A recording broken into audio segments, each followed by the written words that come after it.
Tá bem, tá bem. Bom, pessoal, o tema é a gente falar um pouco sobre pastagem de inverno e pelo tempo curto, né? O mestre Jamir podia falar de qualquer uma das pastagens e com resultados. E sabemos, né, professor Jamir, que exemplo da agricultura, esse foi um ano bem desafiador na questão das pastagens de inverno, né? Então, nos conta como é que está se como estão se implementando, como é que foi a escolha dos insumos e como está se desenvolvendo e manejando essas pastagens. Faz um apanhado geral desse ano, como é que está indo aí, por favor. E um grande prazer tê-lo conosco. Só se... Prazer é meu. Isso aí é falar uma aula, Pablo. Fala, Pablo. Se o senhor puder se apresentar, fazer uma introdução só do seu histórico, por favor. Mas isso aí não precisa. Estamos há 40 anos nessa jornada aí. Começamos como técnico agrícola na URGS, aí ficamos 27 anos lá, da carreira de técnico com uma carreira docente, né, dando aula. Aí depois, nesse meio tempo, a gente teve a oportunidade de dar aula na UBA, onde conhecemos o Pedro, né, grata satisfação. E depois ficamos 12 anos na Embrapa. E assim estamos nos últimos 2 anos trabalhando com consultoria. Tínhamos saído da Embrapa 2 anos atrás, estamos aí. Mas sempre procurando levar, né, Pedro? A gente sempre procura, de forma muito prática, levar o conhecimento. Eu digo assim, Pedro, esse ano o coeficiente de gasto está muito grande, né? E para quem não está planejado, esse coeficiente é muito maior. Eu acho que nós temos pastagens de invernos muito boas, temos pastagens de invernos muito fracas, né? E temos pastagens de inverno que vão ficar mais fracas ainda porque o pessoal, com os altos preços dos insumos, o pessoal está com medo de colocar. Mas o pessoal não se dá conta, né, Pedro? Tu deve ter esse número melhor que eu na mão, mais atualizado. E se eu trabalhar com uma pastagem boa, e dá para falar que sempre depois de um verão ruim, como foi esse, pela uma estiagem prolongada, poucas regiões do estado não tiveram efeito de estiagem prolongada, né? Poucas regiões, de uma forma geral, todos tiveram. Onde a gente tem um verão com estiagem prolongada, o azevém nem vem, né? O azevém arranca bem e eu tenho exemplo de pastagem que em abril estava dando perfeito. Mas aí é aquele negócio assim, ó, por que eu vou botar de insumo? Se paga, se paga. Nós temos que ter o planejamento, temos que ter os números na mão. Esse ano, para quem vai investir numa pastagem de azevém, ou quem investiu, ou quem vem planejando, 150 a 200 quilos de peso vivo, considerando calcário, adubo e um pouco de ureia, ou mesmo em sistema de calcário não fácil necessário, quem vai investir 150 a 200 quilos de peso vivo vai tirar tranquilamente 450 a 500. Nós temos pastagem de inverno já pastejada há quase 30 dias em algumas regiões, e tem umas, eu estava agora à tarde olhando, pastagem de inverno que ainda vão levar muito tempo para ser utilizada, né? E aí começa a vir aquele medo. Cada dia que atrasa, isso dá para...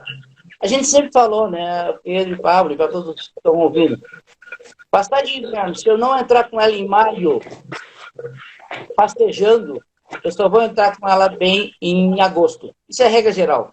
Isso é experiência, mostra, pesquisa mostra. Se eu não entrar com pastejo e pastagem em maio, só em agosto que eu vou entrar.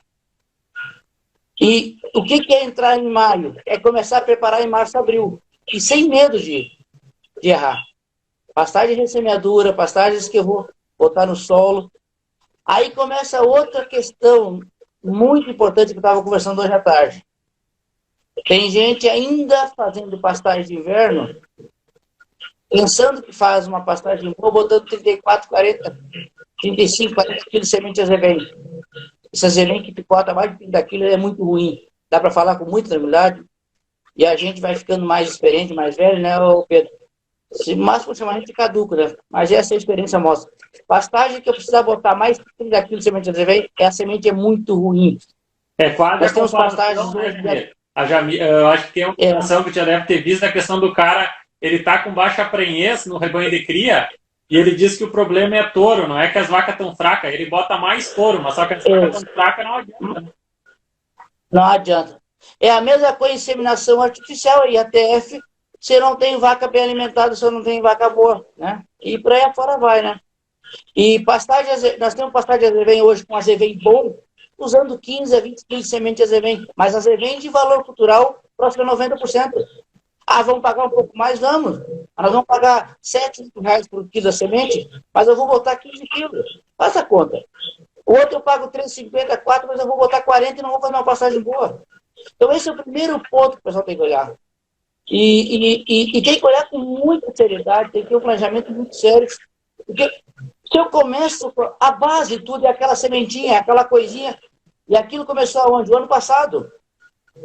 Aí nós temos que buscar quem é um bom produtor de semente. Nós temos, eu costumo dizer sempre, nós temos produtor de semente P minúsculo e P maiúsculo. Com todo respeito a quem é produtor de semente.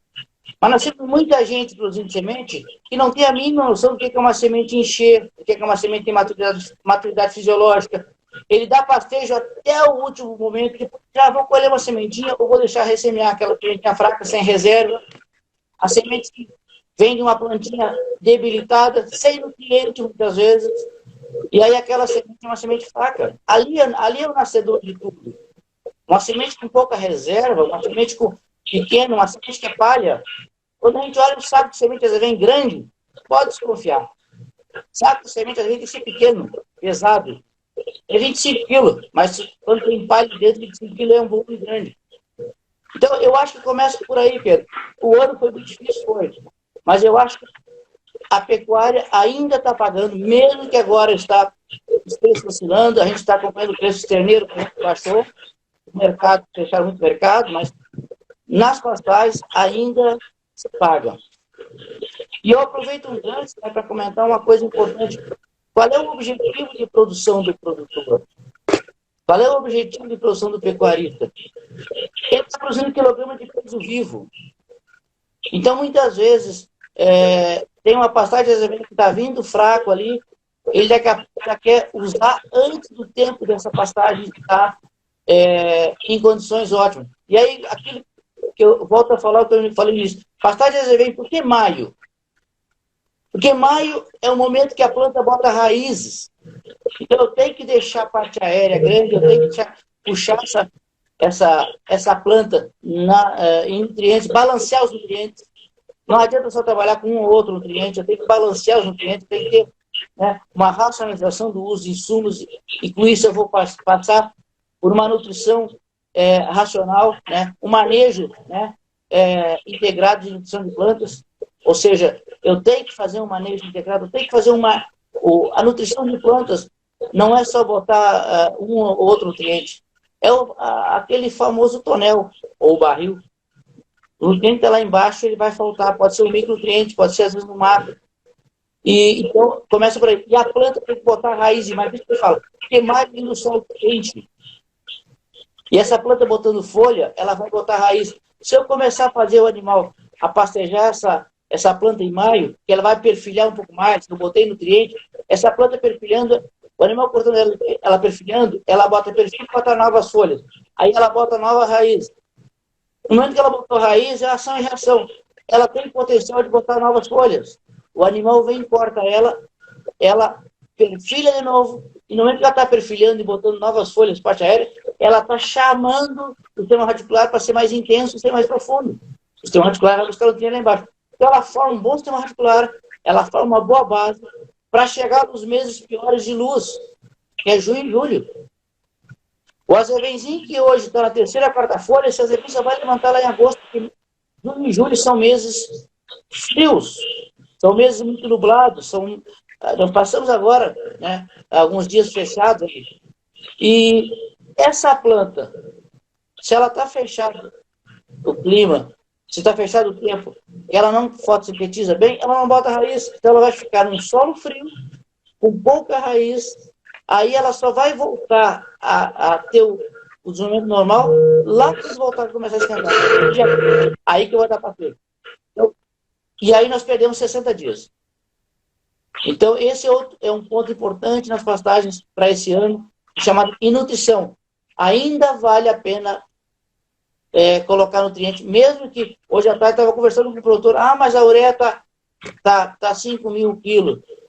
4.800, 5 e pouco, depende da região. Vamos botar 5 mil a tonelada, perdão, a tonelada. Se eu botar 100 quilos por hectare de ureia, vai dar R$ 500. Eu tenho potencial de tirar, no mínimo, botando 45 de N, eu tenho potencial de tirar no mínimo 2 quilos de peso vivo por cada quilo de N. Vamos botar 100 quilos de peso vivo, eu botei 500, vai tirar em 1.000. E aí, professor, indo... Então já pagou no sistema. Indo nesse... Já pagou no sistema. Desculpa pela Não, eu peço desculpa, me interrompi. Professor... Não, então, só para completar. Então, quando o pessoal faz esse planejamento, bota esse número no papel, ele sabe o que vai colocar e o que vai tirar na frente. O que muitas vezes o medo leva, né, Pedro e Pablo? O pessoal não sabe qual é o objetivo de produção. O pessoal não sabe qual é o quilograma de peso vivo que eu quero produzir em cima. Por isso que é importante chamar. O que nós vendemos é quilograma de peso vivo. O veículo que vai levar esse quilograma de peso vivo pode ser uma vaca, pode ser um novilho, pode ser um terneiro. O terneiro baixou. Ontem eu estava com que oferecer para ele entre 11,50 e 12. Até 11 oferecer. Sábado, aliás, com ele. O boi gordo está na faixa de 10,50 a 11. A vaca 10. Só que eu boto uma vaca por hectare, mas eu posso botar 3 terneiros. Eu posso botar 1 novilho e meio. Então eu estou colhendo 3 kg de peso vivo ou 1. Isso é objetivo de produção. Isso é planejamento. E no mesmo quilograma de ureia que eu vou colocar, ou no mesmo quilograma de fósforo, de potássio, de enxofre, ou de um micronutriente que eu vou colocar. Por isso, o manejo integrado e nutrição de planta é muito importante nesse contexto aí. Deixar vocês perguntar, senão eu fico falando sozinho aqui. Não, ótimo, professor. Ótimo. Você não fica Nós também a gente fica encantado aqui só escutando, senhor. Professor, né?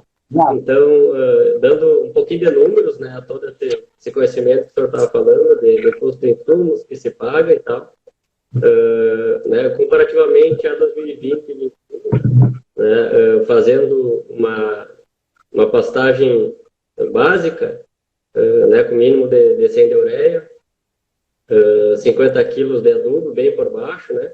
Então, comparativamente a 2021, o ponto de equilíbrio no GMD, né, ficava em torno de 600 gramas. Tá? Esse ano, no mesmo ponto de equilíbrio, com os mesmos nutrientes colocados, foi para 800 gramas. Né? Então, realmente, é efetivo esse custo, né? Ficou um pouquinho mais desafiador do que 2021. Né? Isso é um fato. Claro que a gente sabe, aqui dando exemplos numéricos, né, desse ano, por exemplo, a gente fazendo uma pastagem com 100 de ureia, né? Por exemplo, até depois acho que a gente pode esmiuçar um pouquinho mais isso, onde foi pós-soja, né? E não teve essa extração de soja, então 0 de adubo, 100 de ureia, né? As sementes, então a gente tem o custo aí sai de R$800 por hectare. A gente vai até 300 quilos de ureia, a gente vai, então, para até 2.100 quilos por hectare. R$2.100 por hectare. Né? De 800 para 2.100. A gente sabe que quanto mais a gente intensifica, mais nós ganhamos por hectare. Né? Então, a gente sai aí de mais ou menos uma margem de R$1.700 por hectare, nessa mais barata, para cerca de R$3.000 por hectare. Né? Mas eu acho que o calcanhar de Aquiles de todos, e que realmente é uma verdade, que a gente sai de 50% de rentabilidade, onde é R$800 por hectare, e vai para 25% de rentabilidade, onde a gente gasta R$2.000 por hectare. Só que, né, o que a gente quer? Produzir por hectare ou rentabilidade, né? Então, só para trazer um tema com números, né? Perfeito, perfeito.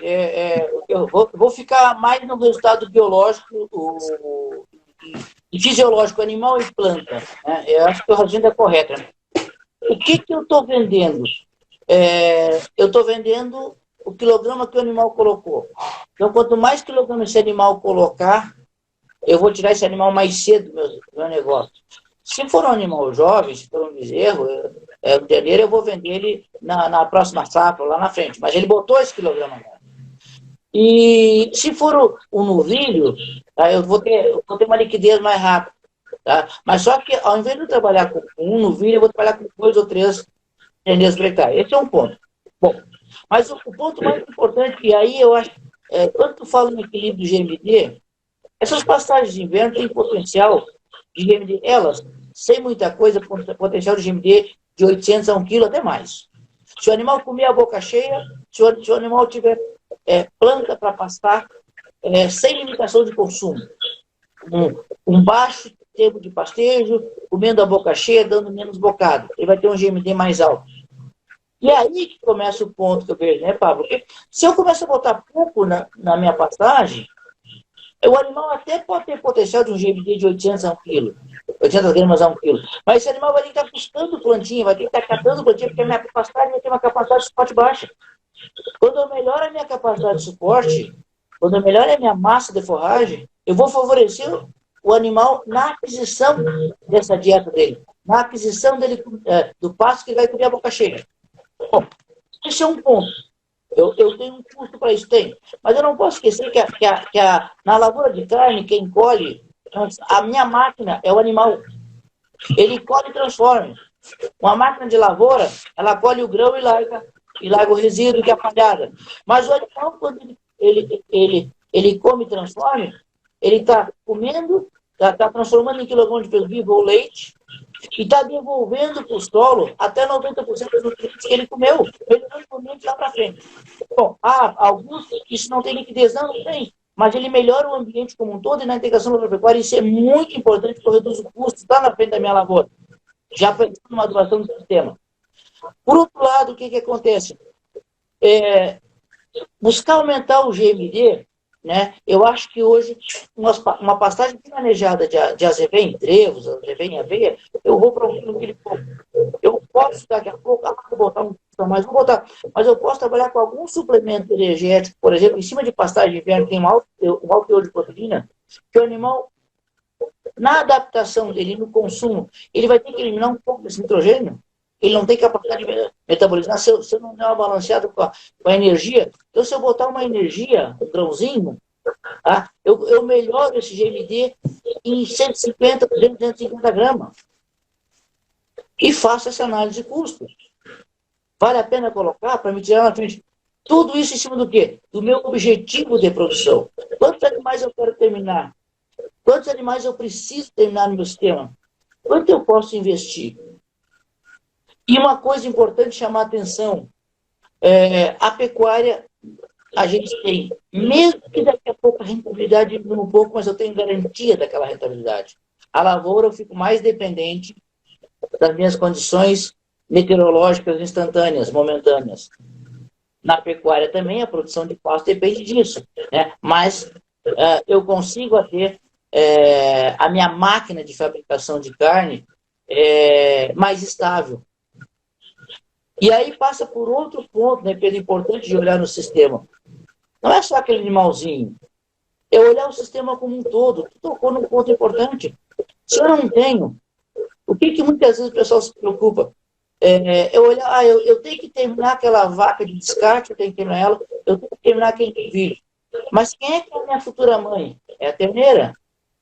Quem é o meu futuro novilho? É o terneiro. Esses animais têm que me preocupar para rentabilizar a médio e longo prazo. Hoje eu estava discutindo um exemplo muito prático, muito importante, que eu vou colocar aqui para todos pensarem. Animais prontos. Produtor esperando botar um pouco mais de peso. Animais de 450, 480 quilos, pronto, terminado. Botar um pouco mais de peso. Se eu botar esse animal numa pastagem de inverno, eu vou estar tirando lugar de 3 terneiros. Primeiro ponto. Mas se eu botar esse animal numa pastagem de inverno, todos sabem que qualquer animal que entra na pastagem de inverno, ou qualquer pastagem rebrotando, ele tem que ter uma adaptação ruminal. É uma adaptação fisiológica. Uma pastagem de inverno tem um teor de água muito mais alto, tem proteína, um azevém bom, uma aveia boa, tem proteína alta, até em excesso não precisa. Aí é aquele balanço que eu falei de suplementação energética. Mas se eu botar esse animal numa pastagem de inverno, ele vai ter que ter um período de adaptação. Até as bactérias do rumen se adaptar fisiologicamente, leva ali 10 dias, uma semana, 10 dias. esse animal para de ganhar. E depois, o rumen começa a mudar o seu bolo, né? Alimentar, começa a sair aquele material que era de verão, para entrar um material de inverno. Então, esse animal leva mais uns 10 dias para começar a ganhar peso. Vamos dizer que a partir de 15 dias o pessoal ganha peso. Mas ele ficou 15 dias parado. Eu podia ter vendido ele. Para botar mais quantos quilos? 20, 30 quilos? Eu levo 50 dias, 60 dias. Então, eu preferi vender agora e botar animal jovem na pastagem. E isso é o quê? Isso é objetivo de produção. Isso é meta de produção. E outro ponto importante, uma pastagem boa. Onde é que, eu sempre digo, né, que eu me ouvi falar nos cursos, onde é que, vamos usar um termo, o linguajar popular, gastar pólvora em chimango não dá mais, a pólvora está muito cara. Se eu tenho uma pastagem boa, eu não tenho que usar como enfermaria de alguns animais. Eu tenho que usar com aquele animal que mais vai responder. Onde é que eu boto mais adubo? Na pastagem boa ou naquela fraquinha que eu tenho que recuperar? Na pastagem boa, que vai me rentabilizar mais. Muitas vezes a gente prefere fazer 100 hectares, mais ou menos, do que fazer 30 ou 40 bem feitinho. Os 30, 40 bem feitinho, eu vou conseguir botar mais animais do que os 100. Né? Então, esses são alguns pontos que a gente pode discutir fisiologicamente, biologicamente, mas discutir economicamente. Eu acho que isso passa por gestão. Aonde eu boto mais, aonde eu consigo tirar mais e aonde eu consigo rentabilizar melhor. Né? Uma dúvida, professor? Aí uma dúvida em relação a dois pontos que nos ocorrem. O senhor falou da questão da pastagem boa, né? Ela tem que estar já pronta para pastejo em maio. E aí, corroborando o que o senhor está falando, a gente tem alguns cálculos que a gente acredita muito que cada tecnologia ela deve ser usada da melhor forma e mais eficiente. E a pastagem é uma tecnologia, então a gente sabe que isso que o senhor falou de usar a partir de maio ou somente usar a partir de agosto, isso vão ser número de dias no qual a gente vai utilizar essa pastagem, né? E aí a gente pode chegar num cálculo que é o valor de diária dessa pastagem, né? Então, se eu utilizo essa pastagem de maio a novembro, versus utilizar ela de agosto a novembro, eu estou falando em ter um custo, vamos dizer, de R$ 5,50 por dia nessa pastagem de agosto a novembro, ou se eu consigo entrar em maio e vou até novembro, eu passo para metade desse custo, eu vou para R$ 2,50. Né? Bom, isso é ponto 1. Então é o custo da tecnologia. As duas eu vou ter o mesmo gasto, só que eu vou ter um usufruir melhor. Bom, mas e o resultado, e a margem? Foi o que o senhor falou na questão das categorias. Fisiologicamente, qual é a categoria que mais produz uma pastagem? São as mais jovens, terneiro e terneiro. Né? Só que a gente sabe que dentro de um sistema de produção, seja ele de cria, se completo, nós precisamos ter um percentual de pastagem para que possa colocar o gado que vai sair em julho, que é um pico de preço, né? O gado que não pode sair em setembro, daí já vão ser os boi meio engorda, para sair lá em dezembro. Então, tem que se ter um percentual de pastagem, em função do sistema recria engorda, ele tem que ter um percentual maior de pastagem em relação à área total. Se é um sistema de cria, ele tem que ter um percentual suficiente para pelo menos fazer a recria. Se é um sistema de ciclo completo, ele tem que ter pelo menos a área de pastagem suficiente para botar a sua recria mais a sua engorda. E aí ele pergunta, professor Jamir, com que percentual para cada um desses sistemas o senhor recomenda que se tenha de pastagem de inverno, sendo cria, recria engorda e, no caso, de ciclo completo? Qual percentual o senhor recomenda para cada sistema? Boa pergunta, né? E isso é bem prático, né? Só vou pegar um gancho do teu cálculo que estava fazendo. Isso é muito importante, né, Pedro?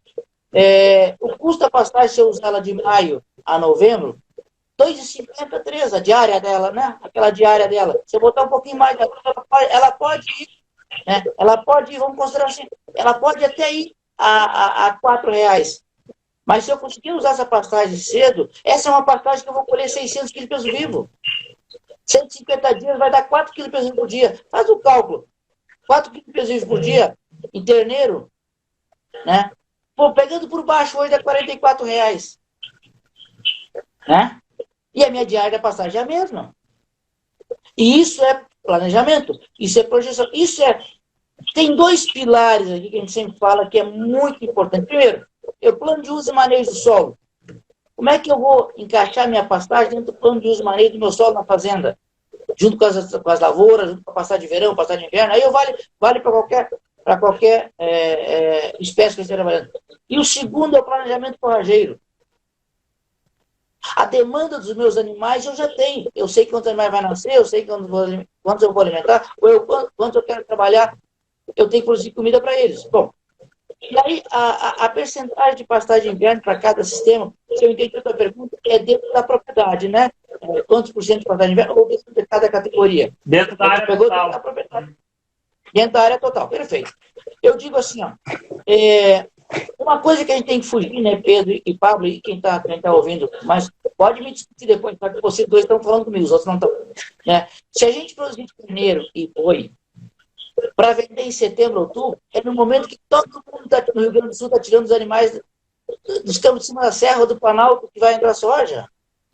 Então esse é um momento ruim, eu vou cair no bastantão.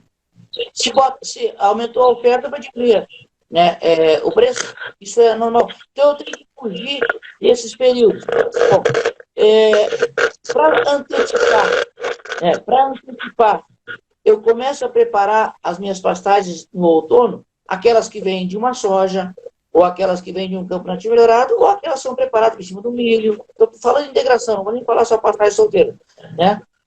Ou até aquelas que vêm de arroz. Em cima do hora de arroz, eu posso ter pastagens boas em maio.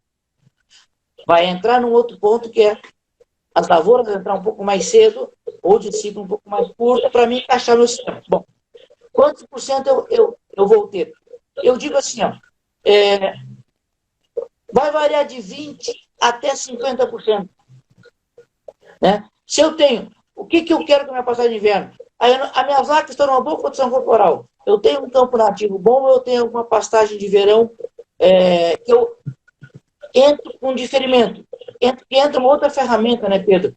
Se eu tenho gado de cria, é diferir campo em alguma época. E não vou diferir campo no outono, vou diferir lá no final do verão para me ter pasto acumulado para botar as vacas, pelo menos, no outono e inverno. Um sal proteinado, se elas tiverem uma condição corporal boa, elas passam. Agora, os terneiros eu tenho que botar na pastagem. E aí, quantos por cento eu preciso? 15%, 20%, dependendo do minha numerada, eu faço uma pastagem boa, o meu sistema já encaixa ali. Ah, não, mas eu tenho que fazer a recria do novilho que ficou. Aí eu vou aumentar. Quantos novilhos eu tenho em relação ao meu rebanho? Eu vou passar para os 30%. E eu vejo assim, ó, na integração lavoura-pecuária, nós temos um outro ponto muito importante, né, Pedro? Que é o seguinte, para quem faz só recria e terminação, se eu tiver soja na minha propriedade, é fácil fazer uma passagem de inverno em cima. Se eu tiver arroz, quando eu paro da lavoura de arroz, aí é aquele pousio. Quanto tempo de arroz e quanto tempo de pastagem, rotacionando com a pastagem de milho. E quando trabalha com arroz em terras baixas, a gente tem que falar 1 ano de arroz e 3 ou 4 de pousio. Por quê? Porque o arroz é uma cultura que trabalhamos com solo saturado. Trabalhamos com solo embaixo d'água, porque a gente fala em irrigação, mas o arroz é sob alagamento. Isso cria uma condição de redução no solo. Para mim trabalhar com uma pasta de inverno ou recuperar matéria orgânica, atividade, eu tenho que oxigenar esse solo. Eu tenho que criar uma condição, até botar soja e outras pastagens. Tá? Se eu conseguir trabalhar na recriminação, chegando a uns 50%, eu não preciso de 50%, mas se eu conseguir trabalhar, ótimo.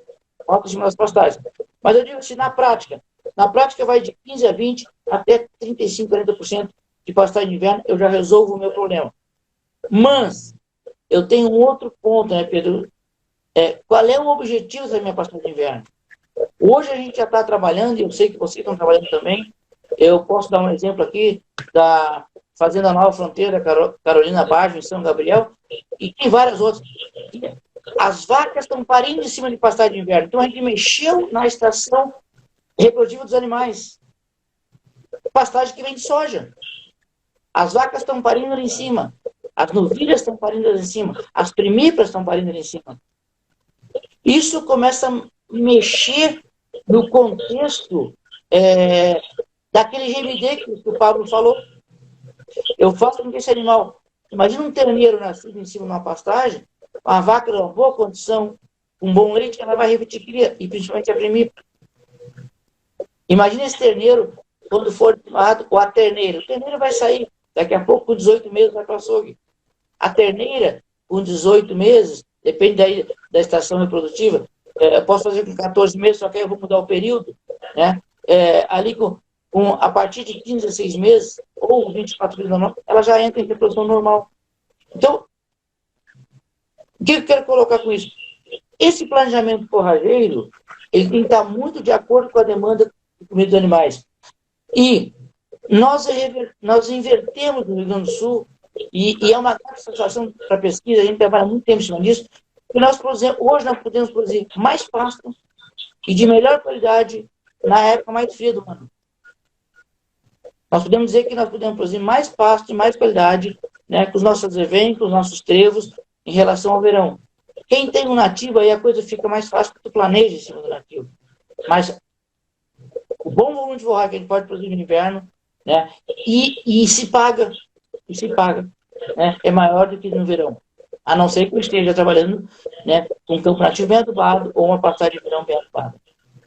Não sei se só enrolei, mas eu... Não, falou muito bem. Falou muito bem. E uma pergunta na questão que eu sei que domina também a questão da integração lavoura-pecuária, e hoje, vamos dizer, a maioria do Rio Grande dos sistemas tem a integração com a lavoura-pecuária, em função do avanço, seja da soja ou convívio com arroz, e que pudesse comentar com o pessoal a questão esses anos, já faz 3 anos que a gente vem tendo aumentos subsequentes na questão dos fertilizantes químicos, né, Jamir? O quanto a adubação desse sistema, ou seja, adubar a pastagem de inverno para poder ter uma cultura de verão subsequente, seja ela arroz, seja ela soja, seja ela milho, o quanto por cento ao final de 12 meses esse sistema está economizando por essa integração? Bom, perfeita pergunta. Bom, primeiro, hoje nós podemos falar com muita tranquilidade, né, que a adubação do sistema não passa só pelo colocar o nutriente, mas passa também por uma filosofia de manejo de solo, que é plantio direto de qualidade. Então passa por aí também. Ou seja, eu trabalhar com plantio direto. A pesquisa já mostra, e alguns produtores já estão fazendo há muito tempo, o mito com arroz. Cultura do arroz não se presta plantio direto em cima de azevém. Isso é mito. A pesquisa mostra que nós podemos fazer plantio de arroz em cima de pastagem de inverno tranquilamente.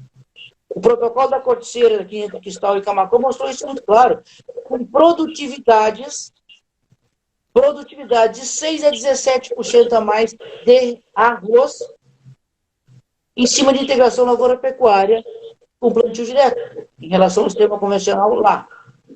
O primeiro dado, vocês já escutaram muitas vezes eu falar isso, o primeiro dado que a gente tem, que foi lá do início da década de 90, por isso que eu digo que a gente é mais velho, né? Que a gente começou cedo. Lá na década de 90, o primeiro dado que a gente tem de plantio direto de arroz foi na Fazenda dos Touros, em Campari do Sul, né? Com 24% a mais de rendimento do arroz em cima de uma pastagem de 3 anos de trevo. Na época lá, o trevo, o pau clover de folha nigrescens, que é muito parecido com o trevo persa hoje. Então, nós conseguimos melhorar lá na frente a produtividade das lavouras com a integração com as pastagens. Na lavoura de arroz, eu tenho que dar o pousio para o solo recuperar, da cultura do arroz. Então, 3 anos de pousio para o arroz vai voltar. Bom, em adubação de sistema, qual é o ponto mais importante? É balancear o nível de nutriente. E hoje nós temos várias fontes de nutrientes reativos no solo que, com menor custo, qualifica melhor a tua adubação. Tu qualifica melhor o teu sistema. Tu coloca no solo um balanço nutricional mais importante. Então, é isso que eu sempre digo. Eu sempre sou muito crítico, no bom sentido, pela pesquisa, né? A pesquisa, a luz da pesquisa, para falar isso. A famosa puxadinha de azevém com ureia. Gente, só botar só ureia vai ajudar um pouquinho. Mas eu estou longe de chegar num potencial de produção ou de aumentar a produção só botando ureia no azevém. Tem o fósforo importante, aí entra as fontes de nutriente, né, NK, NP, nitrogênio e fósforo, o potássio tem que balancear com isso, o cálcio, o magnésio, o enxofre, bora e por aí fora. Né? Então, eu tenho que ter esse balanço. Bom, na adubação de sistemas, o que acontece? A gente aproveita 3 coisas importantes. Primeiro, a gente aproveita a melhor relação CN que as pastagens de inverno têm para botar matéria orgânica no sistema. E não é botar matéria orgânica, é fazer essa matéria orgânica se tornar reativa no solo, fazer essa matéria orgânica dar estruturação no solo, fazer essa matéria orgânica liberar nutrientes. Porque as pastagens de inverno, elas têm, além da relação folha-caule boa da parte aérea, a relação CN é boa na parte aérea, mas no sistema radicular também. E aí aquilo que eu falei de o azevém começar a pastejar em maio. Esse é um ponto. O segundo ponto, que aí sim, hoje dá para falar com muita tranquilidade à luz da pesquisa, a presença de animais em pastejo não é importante na integração agropecuária, ela é necessária. Eu vou repetir. Animais, quem faz lavouras para estruturar matéria orgânica do solo, para estruturar carbono, o animal não é importante, ele é necessário. Então cai por terra aquele conceito de quem só trabalha com lavoura de que o animal é problema. Não, pelo contrário, o animal é necessário para me ciclar nutriente. É necessário para me incorporar matéria orgânica, para ele reestruturar matéria orgânica. E por quê? Porque o animal devolve, primeiro ponto, até 90% do que ele come, ele devolve na forma de feto de urina. E devolve num processo mais adiantado da decomposição e mineralização desse nutriente. Ou seja, ele é um catalisador. O animal acelera esse processo. O segundo ponto, a planta forrageira pastejada em relação à planta de cobertura, ela tem um benefício muito maior, porque aquilo que eu falei antes, a planta está crescendo. Se eu só botar uma cobertura, uma palhada, aquela palhada, a planta vai crescer, atingir o índice foliar ótimo, atingir o máximo, acabou com a minha mão, estou produzindo minha carga, atingir o máximo e ela estabiliza o crescimento e bota o volume de raiz. Ah, ficou uma palhada boa. Mas tem atividade nessa raiz? Tem atividade nessa palhada? Tem, mas é muito pouca. Quando eu boto o animal em cima, o que o animal faz? A planta está crescendo, o animal vem e corta ela. O que ele estimula? Perfilhamento e novas folhas. Isso exige mais raiz. A raiz é mais lábil. Ela decompõe mais rapidamente, ela renova mais rapidamente. A planta cresce de novo e corta de novo. Ela bota mais perfil e mais folha. Isso bota mais raízes para o sistema. E a raiz está ficando já na matéria orgânica estruturada do solo. E a palhada que fica na parte aérea, além de produzir mais carbono pelo pastejo e incorporar mais carbono ao sistema, aí nós vamos cair naquela outra questão dos gases de efeito estufa. Nós estamos mitigando o gás de efeito estufa e não estamos eliminando. O animal por si só, o arroto do animal, ou o peito do animal, deem o nome que quiser, ele é um produtor entérico de metano, mas o sistema ele é captador de metano. E o animal acelera isso. Então, esse processo faz com que esse nutriente recicla. Esse nutriente reciclando, ele está no sistema de forma disponível, de forma lábil. Quando tu bota a cultura na sequência, a cultura já tem um nutriente disponível ali em atividade. Se eu deixo uma palhada de arroz, por exemplo, para a cultura subsequente, só no ano que vem que vai liberar todo, porque ela vai ter que decompor uma palhada de milho da mesma forma. A soja é um pouco diferente. A soja cicla rápido a folha, mas não deixa muita palhada. A soja é um extrator de matéria orgânica do sistema, porque ela deixa muito pouca palhada. Ela deixa uma ciclagem maior da folha. Né? Então, a adubação de sistema hoje já é comprovado. Em soja dá para afirmar assim, ó, não começando do zero, chegar no 80 de cara. Não, tem que ir construindo fertilidade do solo. E construir fertilidade do solo não é só botar adubo. Construir fertilidade do solo é construir matéria orgânica, é construir reações químicas, é construir biologia, é construir um ambiente que a raiz das plantas que vem na sequência vão encontrar ali nutrientes disponíveis naquela solução de solo. Isso é construir fertilidade. Botar adubo é um ponto só.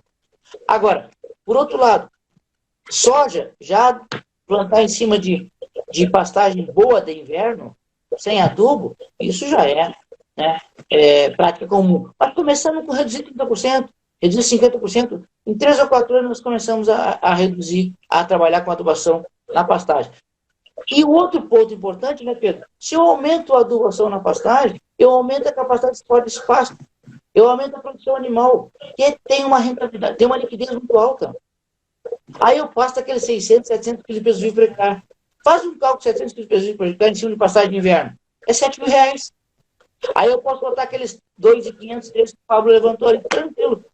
Né? E vou reduzir ainda lá na lavoura de soja ou de milho a colocação de adubo naquele momento. Vou favorecer, as máquinas vão trabalhar mais tranquilo só com semente, vai ficar mais da janela de plantio, né?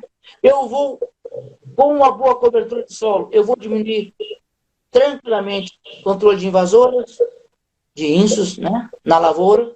Então eu começo a criar meu ambiente favorável. E o animal faz isso. O animal é responsável por isso. Agora, o animal mais importante nesse contexto, não é o que produz carne ou leite, é o animal homem. Ele faz o manejo. Esse é que atrapalha o manejo. Se o animal homem não atrapalhasse o manejo, a natureza por si só resolve tudo.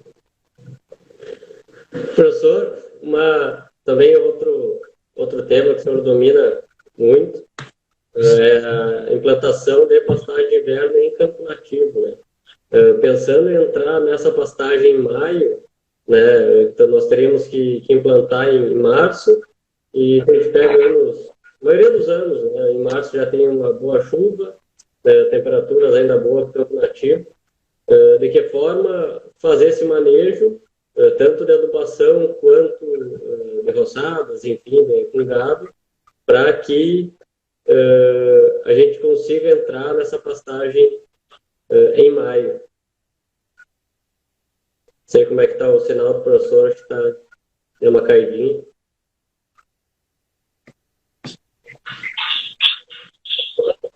Uma cortada do meu negócio. Dá para repetir a pergunta? Tá, o Pedro estava falando em campo nativo, entendi, e de que forma eu posso fazer esse estabelecimento em março, abril, eu entendi, e depois aí cortou para mim. Isso, para a gente conseguir entrar em maio nessa pastagem onde tem desafio do campo nativo competindo ali em março e abril. Beleza, perfeito. Ótima pergunta, Paulo, porque é o seguinte, primeira coisa, em cima do campo nativo, o que eu quero? Eu acho que esse é o primeiro ponto, isso é técnico, é agronômico. Eu quero um campo nativo melhorado ou eu quero uma pastagem de inverno? Se eu quero uma pastagem de inverno, eu vou trabalhar lá numa área preparada para ela, para ter um melhor azevém, depois de uma lavoura, coisa assim. Se eu vou trabalhar em cima do campo nativo, eu quero um campo nativo melhorado. Isso parece às vezes simples no palácio, mas essa é a realidade. Por quê?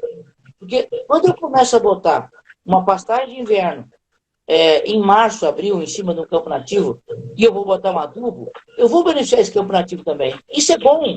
Algumas pessoas acham que é ruim, porque aquele azevém não arrancou. Tá, mas eu quero que aquele azevém arranque bem, eu quero muita forragem dele, eu trabalho com ele numa outra condição. Mas em cima do campo nativo, o que eu quero? É que esse campo nativo, o azevém tenha, dê uma contribuição no inverno, que a adubação vai melhorar lá na primavera e no verão também, e no outono seguinte. Então, o campo nativo melhorado, a gente melhora o sistema como um todo. E nós não podemos deixar de ver o seguinte, o campo nativo tem uma diversidade muito grande de espécies de muito boa qualidade, incluindo algumas de inverno.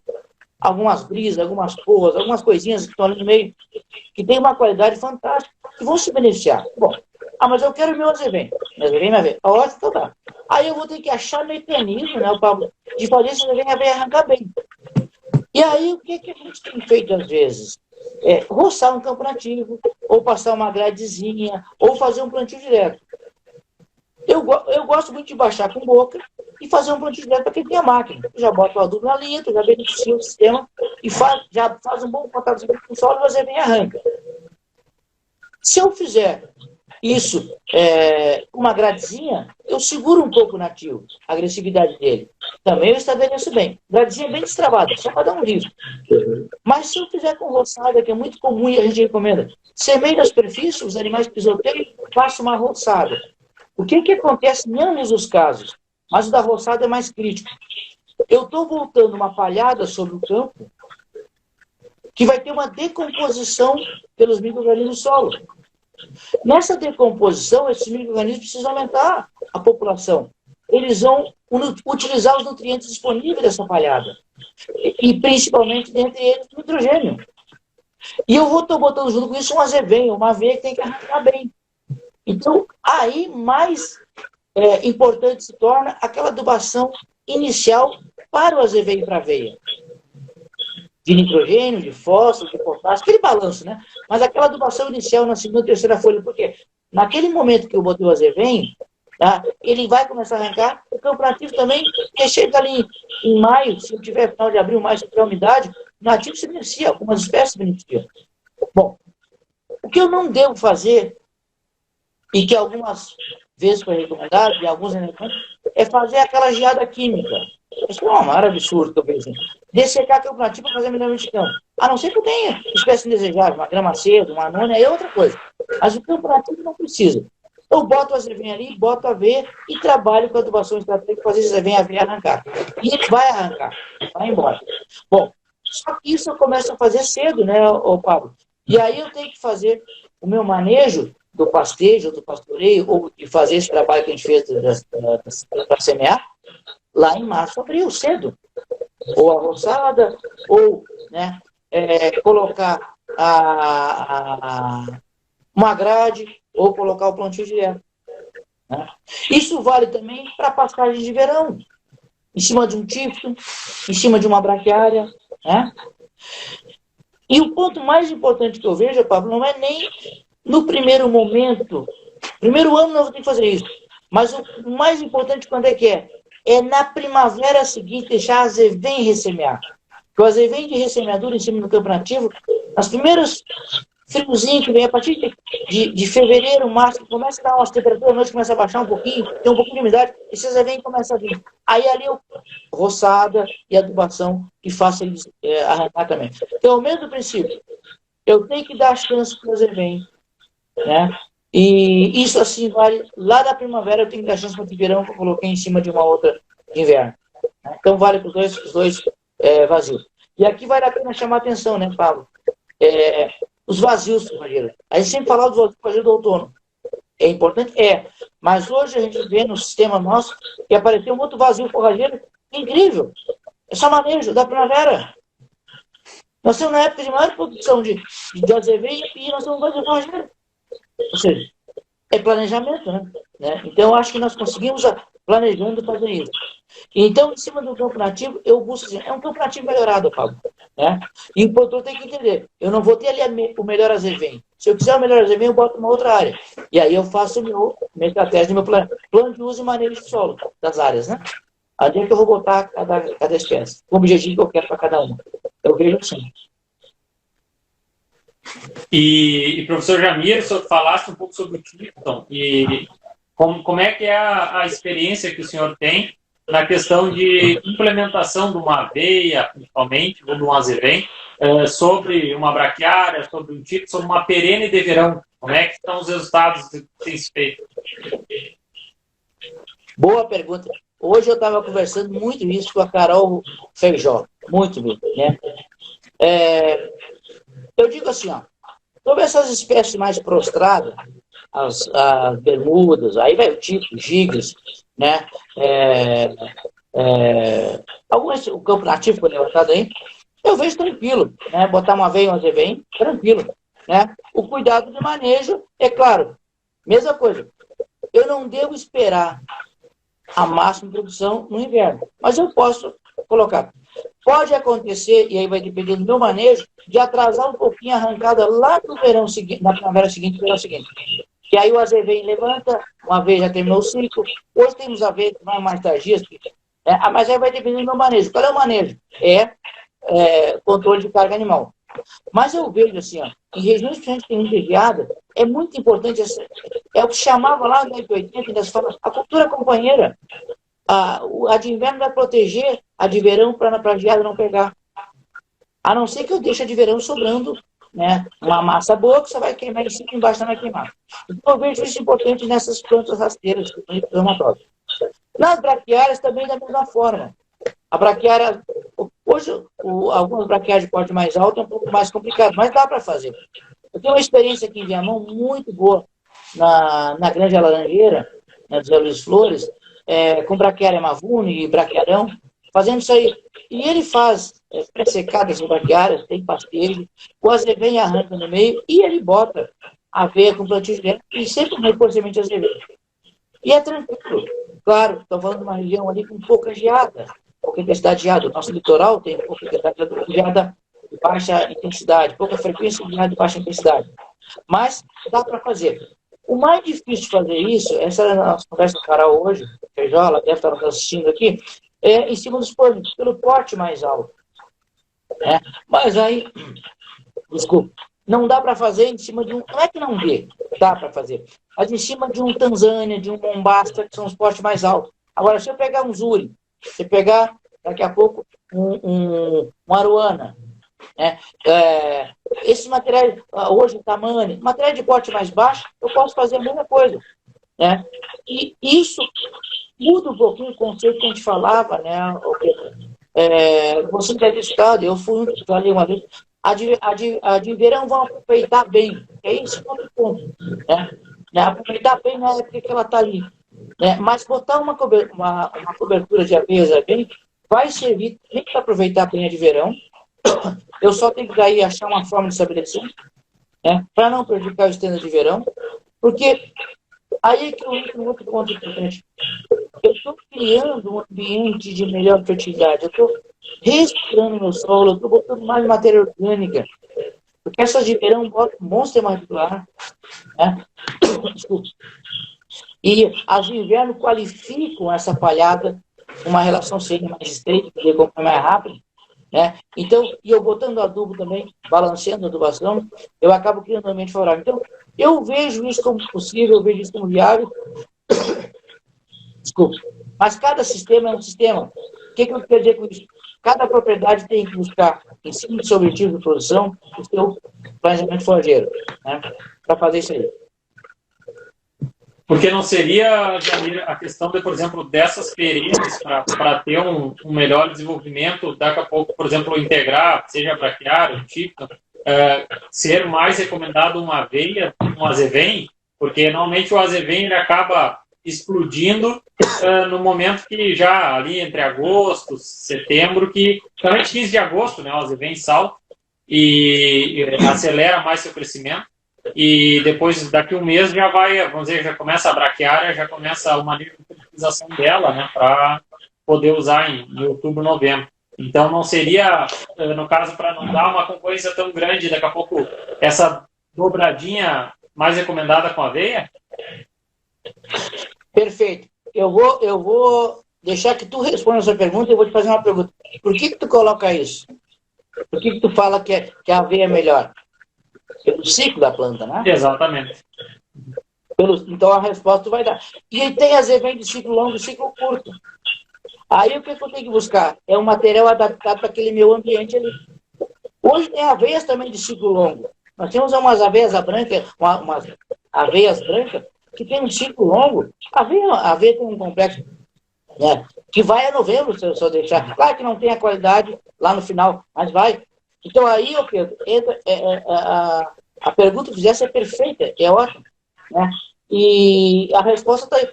Por que eu vou trabalhar com azevém de ciclo muito longo em cima de uma pastagem de perene de verão? Não, trabalho com azevém de ciclo mais curto. Aí sabe o que eu faço? Eu tento estabelecer ele cedo, como o Pablo falou, ali em março, abril, no campo nativo, a mesma filosofia, para usar mais cedo, aquilo que o número tudo é assim. Que eu posso, daqui a pouco, eu não vou usar 150 dias, mas eu posso usar 120 dias. Se eu começar a pastejar em maio, eu tenho junho, julho, agosto e setembro. 120 dias para pastejar. Setembro, a de verão está despontando, aproveita aquela adubação, eu deixo aquele azevém ressemear. Se for um azevém, a aveia não vai ressemear. Um azevém de ciclo curto. E por que eu falo isso, né, Pedro? Porque é muito importante nesse nosso planejamento, às vezes a gente não olha isso aí. Isso vale na integração da agropecuária. É muito importante eu buscar os genótipos, as variedades, as cultivares, adequadas para o sistema que eu estou montando. Porque se eu buscar o azevém de ciclo mais longo, se eu buscar a de perene de verão de ciclo mais longo, se eu buscar a soja de ciclo mais longo, o arroz de ciclo mais longo, eu estou buscando a ser ímpar em cada coisa. Eu estou buscando o máximo de cada coisa. Isso, o sistema integrado não é o correto. O correto é eu buscar o equilíbrio dessas coisas. E aí o equilíbrio passa pelos ciclos materiais. Daqui a pouco eu não busco a máxima produtividade individual de uma ou de outra. Eu busco a máxima produtividade do sistema, que seja mais sustentável. E aí passa também. E o Azevedo é a mesma discussão. Por que eu vou trabalhar com o Azevedo de ciclo longo em cima de um tipo, de um GIGS, de uma hemártria, de um campo nativo? Trabalho com o Azevedo de ciclo um pouco mais curto. Porque aí eu sempre gosto do Azevedo, porque eu acho que eu prefiro o Azevedo que a braquiária, do que a aveia em alguns tempos, porque o Azevedo ressemeia. Mas as aveias valem a mesma. E mudou muito as aveias. Né? Hoje as aveias mudaram muito. Nós temos aveias muito produtivas, com muita qualidade, de ciclo mais longo, de ciclo mais curto. Então nós temos que buscar esses materiais adaptados para o nosso ambiente. Se eu buscar um azevedo de ciclo muito longo, ou de ciclo longo, aí eu vou prejudicar de verão. Eu posso daqui a pouco, né, Pedro? Aí é outra coisa. Para que objetivo eu quero essa pastagem? Então, daqui a pouco, se eu atrasar um pouquinho uma de inverno boa, em algumas áreas, para qualificar daqui a pouco a dieta de uma vaca, ou de um animal que não saiu na pastagem de inverno específica para isso, tem que botar ali, e eu prejudico um pouquinho de verão para usar depois mais lá na frente. Isso depende de cada planejamento, cada sistema, né? Mas eu vejo assim, buscar materiais adaptados, genótipos, né, e ciclos, né? É aquele negócio, é conhecer qual é o ciclo de produção, quanto que produz, que qualidade produz e quanto que eu posso permitir o animal colher. São 4 pontos importantes nesse planejamento aí, né, que eu acho que é importante para a gente colocar na prática. E são coisas que, às vezes, o próprio manejo de sono resolve isso, né, Pedro? Porque é aquele negócio assim, o que acontece? Por que a gente, às vezes, atrasa a passagem de inverno? Porque chega ali em março, abril, o produtor começa a olhar assim, mas será que vai chover? Será que não vai? Às vezes a orelha está dentro de casa e o azevinho ali com 3 folhas e fica esperando trespilhar. A orelha tem que estar no campo, a adubo tem que estar no campo, semente tem que estar no campo. Semente dentro de casa só serve para rato, né? Ótimo. Professor Jamir, Pedro, a gente está chegando aqui a 1 hora, né, da presença do professor Jamir. Passou voando essa 1 hora. A gente novamente então convida a todos para ver. Isso aí foi menos que a ponta do iceberg, né, do conhecimento do professor Jamir. No dia 8 de outubro desse ano, né, ele vai dar aula sobre pastagem no curso de atualização da PRM, né, em Uruguaiana. Então a gente convida aí para ver mais uma lasquinha aí da ponta do iceberg desse monstro aí do conhecimento de pastagens. Professor, não sei se o senhor quer dar. Não. Quero. Não. Eu tenho. Bom, o Pedro teve aula e eu fico muito feliz, e eu acho que isso é o papel do professor, quando a gente vê o Pedro, quando a gente vê um Henrique, quando vê um Guilherme, quando vê um Ricardo Oaigen, quando vê uma Carol Feijó, uma Carol Bard passando pela gente. Isso é um orgulho para a gente. Eu sempre digo assim, isso não falo da boca para fora. Quem me conhece sabe que eu falo com muita convicção, porque é sinal de que a gente conseguiu passar alguma coisa. E a gente, na academia, tem que estar passando alguma coisa. O objetivo da gente é passar. Eu fico muito feliz por vocês, já falei isso no evento para vocês, e fico grato ao convite que vocês me fizeram lá. Essa é a 8ª edição do evento, não é? Sexta. Do curso. 6ª edição, já estou adiantado. Teve 2 anos de pandemia. Olha. Na minha cabeça, os 2 anos de pandemia não deu. Tá na 6ª edição. Eu tenho muita gratidão de vocês terem me convidado e é muito importante isso aí. Então, a gente, eu sempre digo assim, a gente só tem experiência mais do que... Né, quem foi meu aluno sabe que eu sempre dizer para os alunos, né, Pedro? Vocês só leram um pouquinho menos que eu li um pouquinho mais que vocês. Eu era preguiçoso para mim, obrigado a ler, né? E a gente, o orgulho nosso é conseguir passar isso. E eu sou agrônomo de profissão, mas eu sou muito apaixonado pela minha profissão. Da aula, eu sempre fui muito apaixonado por dar aula, né? Gosto e em cima de coisas práticas, de coisas que têm resultado prático. Hoje nós estávamos conversando com o produtor, né, na Barra do Ribeiro, falando, né, sobre isso. Ou seja, tem coisas que é só ajustes, tem coisas que não precisa fazer. O feijão com arroz bem feito vale mais do que muito mais do que uma picanha mal assada. Né? Então, aquele feijãozinho com arroz ali, um ovinho, feijãozinho com arroz, e uma carne de paleta bem cozidinha ali na panela, vale mais do que uma picanha mal assada. Então, não adianta ter uma Ferrari e saber dirigir um Fuca. Eu, graças a Deus, o Fuca eu aprendi a dirigir. A Ferrari está longe, mas isso a gente vai aprendendo. Obrigado pela... E a gente está aqui sempre para ajudar. É o papel da gente. Professor, muito obrigado. Fora o ensinamento e a dedicação de tempo que sempre teve conosco durante a universidade, esse curso, não canso de falar que as pessoas no qual estão junto conosco são pessoas que nós temos como referência na nossa formação, e não somente como professor, mas sim como pessoa. E o que a gente aprende, busca os exemplos, e o senhor é um exemplo, Jamir, a gente quer compartilhar toda essa informação e conhecimento que a gente teve por poder conviver com vocês, e hoje, nas andanças de todos, né, a gente poder trocar experiência, trocar conhecimento e principalmente simplificar e trazer o conhecimento aplicado, porque quem conhece todos nós, os professores do curso, sabe que o objetivo disso que a gente está fazendo na verdade, uniformizar a informação, né, Jamir? Porque tem muita coisa básica ainda que não se faz, como no início da sua oratória comentou que tem muita coisa básica, muita gente acha que só semente resolve a pastagem.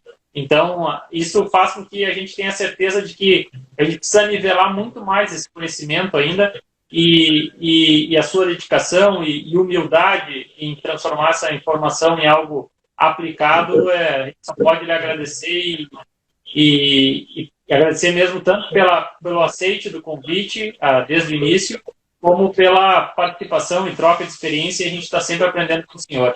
Um grande abraço, Jamir, e é uma honra estar sempre com o senhor aí. Deixa eu só gastar 10 segundos mais. A minha vida é sempre recomeço, né? Eu faz 2 semanas e meia recomecei uma nova jornada profissional na Dagramas, em Camaquã, da qual estou mergulhando muito das conversas com a turma ali, turma jovem, turma mais velha. Então, isso... A gente está sempre recomeçando. A vida a gente é sempre recomeço. Eu nunca fiquei na zona de conforto. Pelo menos assim eu penso. Um abraço para vocês. Um abraço, professor. Muito bom. Obrigado. Tchau, tchau. Tchau, tchau.